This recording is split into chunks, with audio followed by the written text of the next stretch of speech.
Welcome back, everybody. Let's start our second and last session for today. So this session is centered around traffic classification, but actually on very different layers of the stack.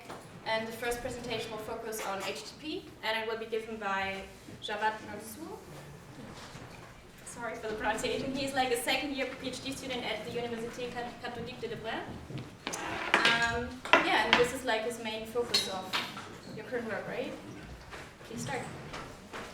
So, hello everyone, I'm Jawad. My supervisor is Rami Sadler from UCL Belgium, and we are working in collaboration with Didier Bravo from Poland. You can go full screen if you like. Pardon? You can go full screen. Okay.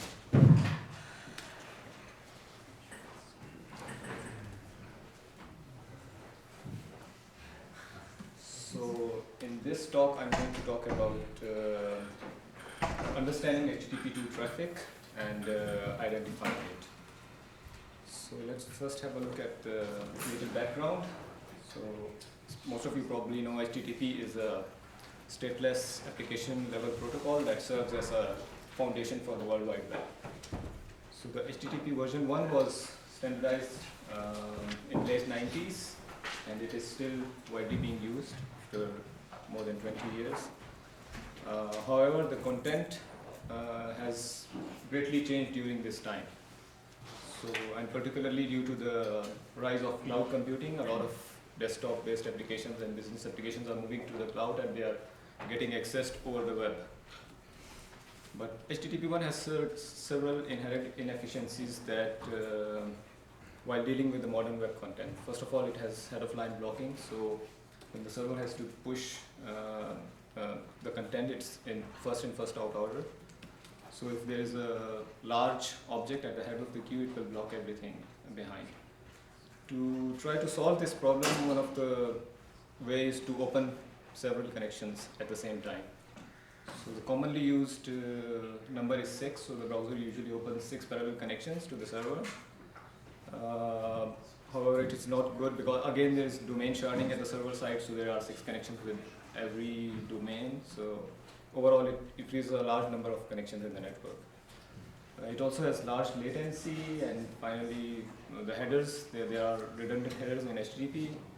So with each request and response, these headers are sent repeatedly, and they waste network resources.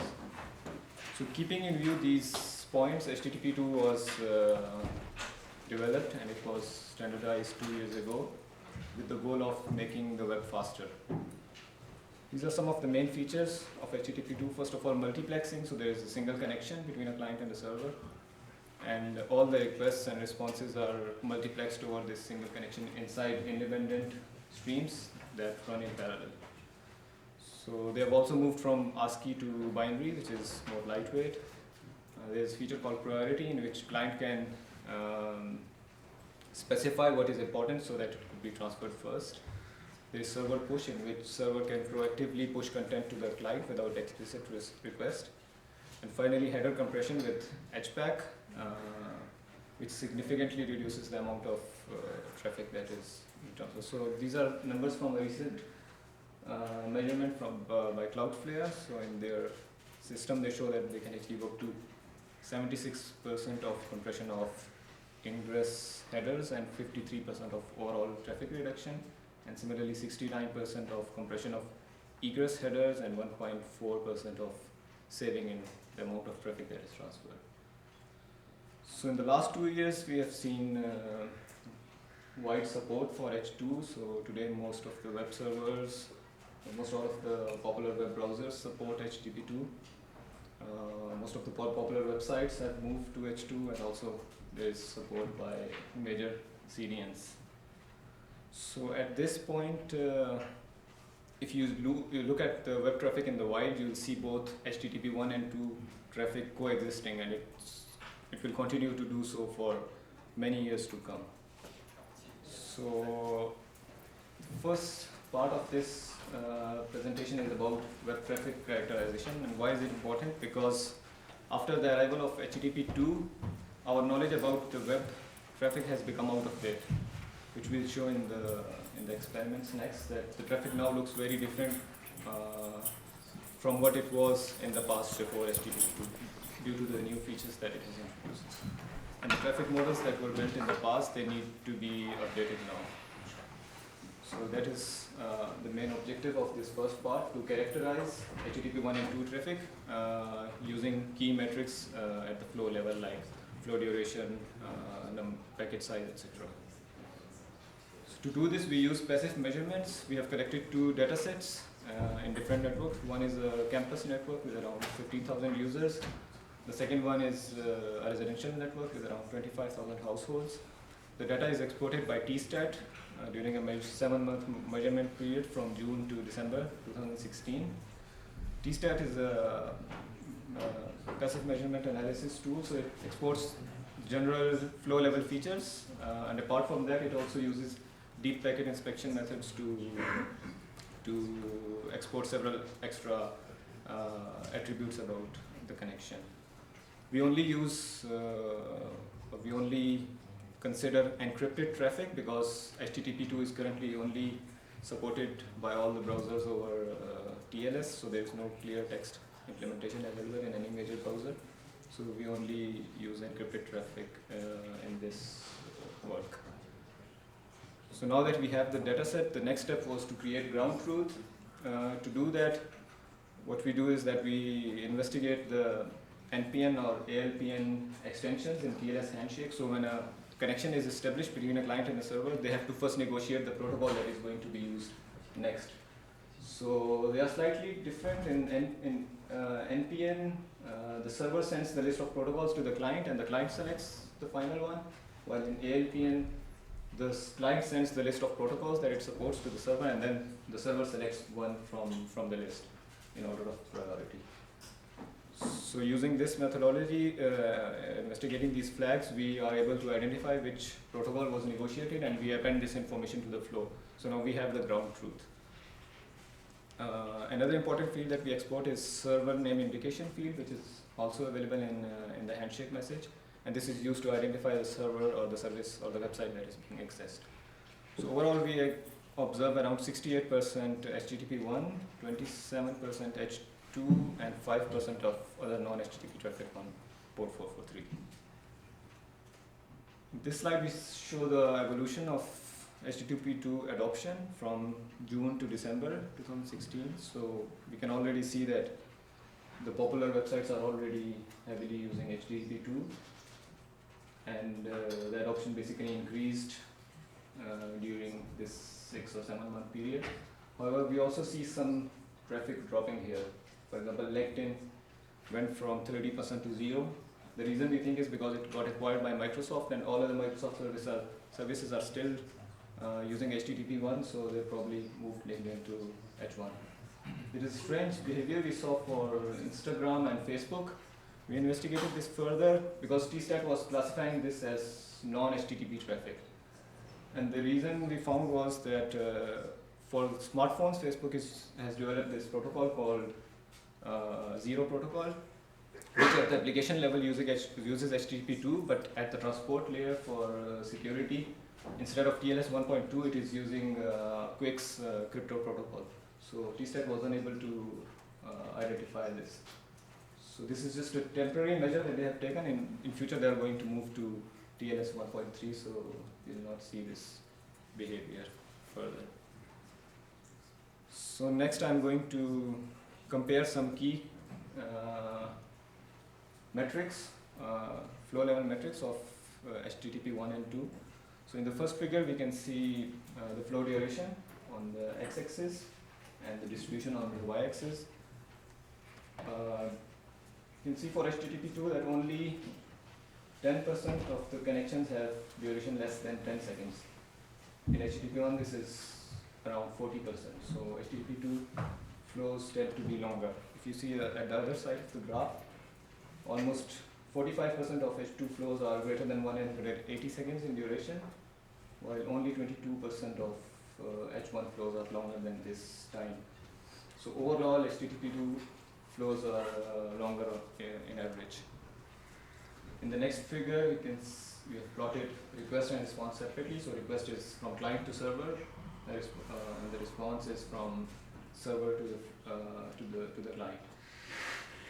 So on average, we see that HTTP2 has more packets per flow, which is a consequence of the flow duration. So the longer the duration, the more number of packets it carries. In this figure, we have an interesting scenario because we have two different trends here and here. So on this side, we can see that when the flows are bigger, HTTP2 flows are large, more in number as compared to HTTP1, and this is again due to the long duration of flows, so it carries more bytes. But here for the smaller flows, so in the response less than 4 KB and then the request less than 1 KB, we can see the effect of header compression. So when the flow size is smaller, the header compression plays a major role, and it reduces the size of the flow in terms of bytes. In the second figure, we have packet size, which is derived attribute by dividing number of bytes by packets. So here we can see the packets, average packet size of HTTP2 is smaller, again due to the effect of header compression. In the next figure, we have two scatter plots. So on the x-axis we have request packet size, and on the y-axis we have response packet size. You can see that they are clearly clustered into different sections. So HTTP2 requests and responses are mostly in the range of 300 to 800 bytes, while HTTP1 is outside it. And the next one is flow duration versus packet size. Again, we can see distinct clusters, with HTTP1 mostly having a duration of 1 second and packet sizes are larger, while HTTP2 is the opposite, with longer flows and smaller packet sizes. So there is clearly a difference between the two protocols, and looking at these figures, we can see that we can clearly use some machine learning techniques to identify or differentiate between the two protocols. So why is it important to identify HTTP2 traffic or to classify it? Well, primarily for research reasons or to improve visibility into the network traffic, so you can see what's happening, how is it being used, or if there are some critical services running on HTTP2, you could also do special network provisioning for that. And finally, to track the adoption of HTTP2 to see how it evolves over time. And the challenges that we face are, first of all, encryption. So we cannot, for our proposed method, we cannot use anything from the payload. We could use DPI methods that we have already used for ground truth creation, but they are expensive and they are not available everywhere. So more widely deployed monitoring mechanism is NetFlow, which is widely deployed globally. So we want our method to be compatible with NetFlow based data. The state of the art currently with passive measurements, it's only DPI. So there's no other way to identify the flows. With active probing, there are some recent works. So the technique that they use is to actively probe a set of websites and then try to find out if the connection was established using HTTP1 or HTTP2. So that's where our work comes in. We propose a flow-based classification method using passive measurement and machine learning. The first two steps I've already explained, the dataset collection and ground truth creation. So the next steps are to identify a set of machine learning algorithms that we want to test, feature selection, and finally training and testing and explaining the results. So we use a supervised machine learning approach where the algorithm learns from selected features of labeled dataset, and then when we provide some unknown or unlabeled instances, it assigns them the appropriate classes. We have 3 classes for our problem, HTTP1, 2, and others. The algorithms we have selected based on the requirement that it should be easy to understand, it should be fast and accurate. So these are some of the algorithms that we selected. And we use standard implementations that are available in Weka data mining software, which is available here. So probably the most important step here is the feature selection. So initially we create a large set of candidate features, and then we use apply correlation-based feature subset selection and best first search algorithms to basically find the features that give us the highest discriminative power. And this is again, we use the Vector data mining software for this to get these features. So you may have noticed that all of these features are quite simple and they are available in NetFlow. So we use unidirectional number of bytes for line, number of packets, average packet size, and flow duration. The evaluation metrics that we use are accuracy, precision, recall, F measure, and kappa statistic. Some of these were explained yesterday by John in the presentation. So F measure is basically a harmonic mean of precision and recall, and kappa statistic is a metric that tells how the accuracy of the algorithm compares with a random chance. So what would you get if you would get it randomly. So the next step is to train and test the algorithms on our data. To see what is the optimal training size, we increase the training set from 100 to around 1 million, and we see that around 500K, we don't see any further improvement in accuracy. So we cut it here and we select 500,000 instances as our training set size. So in the experiments, we always use this set size.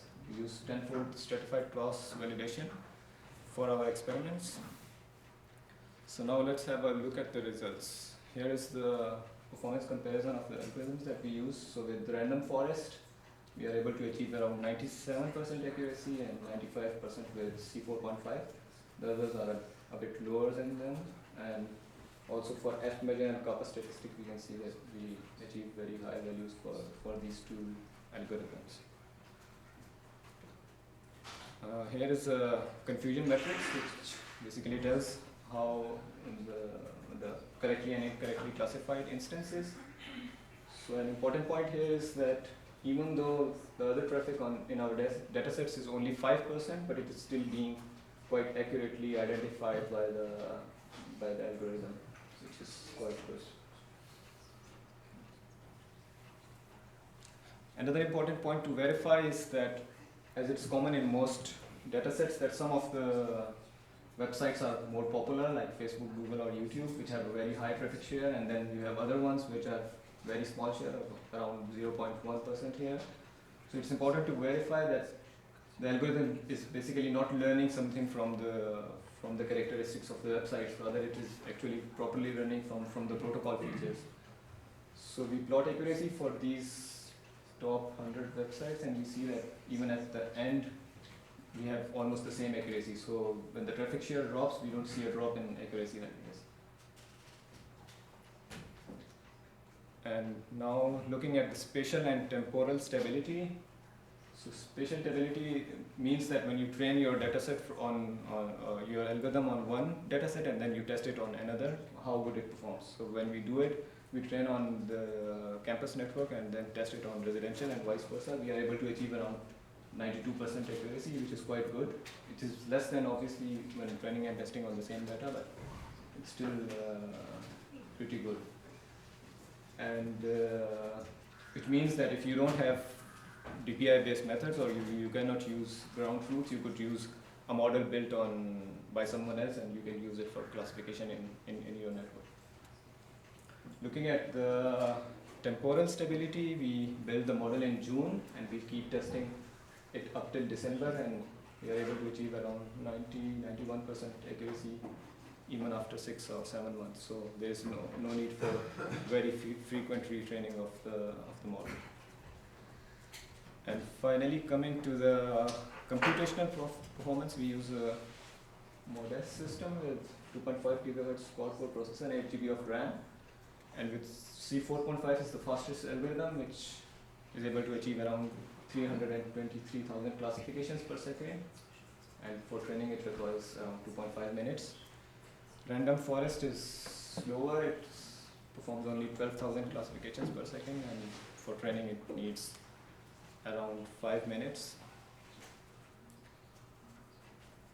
So in this paper, we presented a comparison of HTTP1 and 2 traffic. We show that the new features of HTTP2 basically result in very different network fingerprints from H1, and this calls for reappraisal of the models that were built in the past. We also explore machine learning methods for classification of H1 and H2 traffic.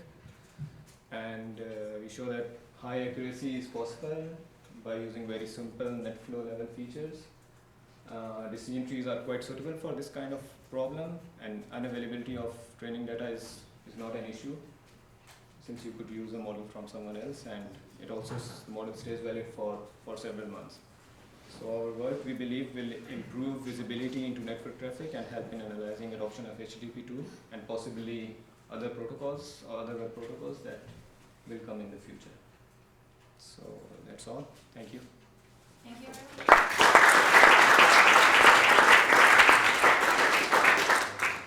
Questions? We have time for questions. Yes, please. Do you have any idea what's changing in the traffic over those 6 or so months, which is affecting the accuracy? Or? Probably changes in the web servers, probably changes in the kind of websites that users are accessing, because the pattern does not necessarily remain the same over time, so users keep accessing different type of content, so that's why we see a reduction in accuracy over time. Actually, I was wondering, somehow related about the topic, so you've seen that HTTP2 has actually longer flows, or like more data per flow, and I was wondering, this is probably not an HTTP2 feature, right? It's probably that the traffic over HTTP actually has larger content, or is there a feature in HTTP2 that would explain this? Probably because of multiplexing, because now there is a single connection, while in HTTP1 you have several parallel connections, so they get the content and then the duration is longer. You have 6 parallel connections, so you are requesting objects on the parallel paths, and then they close down. So when there is a single connection, it stays alive for a longer duration. Okay, but that explains the timing, but it doesn't explain why there are more bytes. Right? So all the bytes are now transferred over the single connection. So in HTTP1 you have 6 connections, so there is a chunk of this, some of the content is transferred over one and some on the other and so on. So you have, let's say, 1 megabytes of data to be transferred, so if you have 6 connections you will distribute it on per flow, right? But I thought your statistics also said that the total amount of data is higher on HTTP2 traffic, isn't it? Yeah. So one flow is carrying more bytes in HTTP2. Which It's was on being flow, carried yeah. by 6 parallel connections in HTTP1, so it's now Now just I being got it. carried on Thank you. one single connection. So, but if you put all those HTTP1 flows together, Yeah. like from one client to the server, and have you checked that and to see like what is the gain of the compression? So in HTTP2 it's binary and it's compressed. What do you mean by putting them together? So if you take all the flows from one client to the server, Yeah. and instead of counting the number of bytes per flow, you could count per source destination per. Yeah. And then you can compare with the HTTP2 flow and see what is the gain you get for. I mean, it should mostly be the same because it's the same content, but due to header compression, the H2 would be a bit smaller in terms of size, overall size. But again, if you sum up everything of 6 of them and compare it to the single one, it should be almost the same. Because it's binary, it should be more. It should be a bit smaller. No? Yeah, because of binary also and because of the compression also, it should be a little bit smaller than H1, H2. So actually you were showing that the big players are adopting HTTP2, Yes. but then when you train the classifier, when you show the statistics, you were considering traffic from these top 10 players or all traffic generated by all services? We select not top 10 but 100. So And the then, hundreds is already like very then small. the fact that the data is different, maybe because some services goes over HTTP2, which are different from the services going over HTTP1, Mhm. and then you are mixing apple and oranges, right?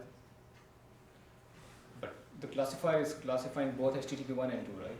But again, because one is longer flows because it's a different service than the other one which are using shorter flows because it's a different service. It's not because of the protocol, it's because of the service.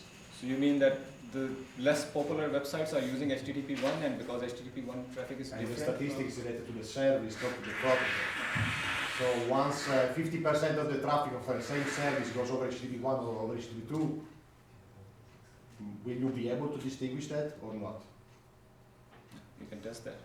We haven't tried it, but yeah. You mean we should do it per service and then see Yeah, something individually like for each service? Yeah, yeah, makes sense.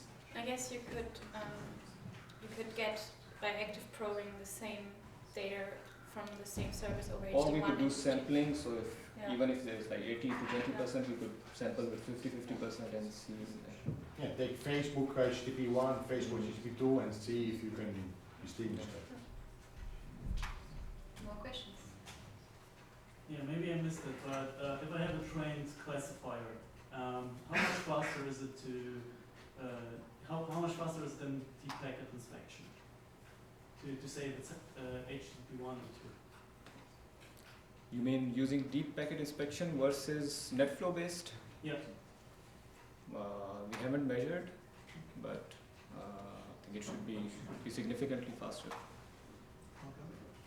But I guess the intention is that if you cannot use DPI anymore because things are scripted, you can use them. What are the features you are using for the classification? So that maybe I missed the Yeah, there were 7 features. So you need additional client bytes, server bytes, client packets, server packets, average packet size, and flow duration. So the number of bytes, packets, packet size, and flow duration. Simple features. I also have a question here, so why is it 7 features? Because when I look at the features, they actually seem to be correlated because the number of packets and number of bytes probably have some correlation. Did you test only using 5 or using 10 features or whatever as well? We had a larger set of features, and then, as I mentioned, we used subset feature selection algorithm to find out the ones that are the best for this problem, that are the best in terms of identifying the root flows. And we also placed our own restriction not to use anything that's not available in NetFlow, so that was the reason for selecting these ones. So but after did further you- reducing these, obviously we'll see a decrease in accuracy. So Okay, and so you increasing- did test like yeah. only using 5 or 6 Yes, features yes, or yes, whatever. yes, we did. Okay. So this is the optimal set that we set. And was the number of flows in there?